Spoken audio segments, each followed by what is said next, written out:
తెలంగాణలో రాష్ట్ర ప్రభుత్వం అత్యంత ప్రతిష్టాత్మకంగా చేపడుతున్న వరంగల్ మామునూరు ఎయిర్పోర్ట్ నిర్మాణానికి చకచక అడుగులు పడుతున్నాయి. నైజాం కాలంలో స్థాపించిన చారిత్రాత్మక విమానాశ్రయాన్ని తిరిగి అభివృద్ధి చేసి దేశీయ విమాన సేవలు ప్రారంభించాలనే లక్ష్యాన్ని ప్రభుత్వం పెట్టుకుంది.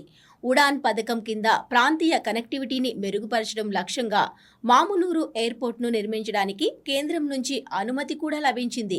ఇందుకు సంబంధించిన భూసేకరణ పూర్తయింది.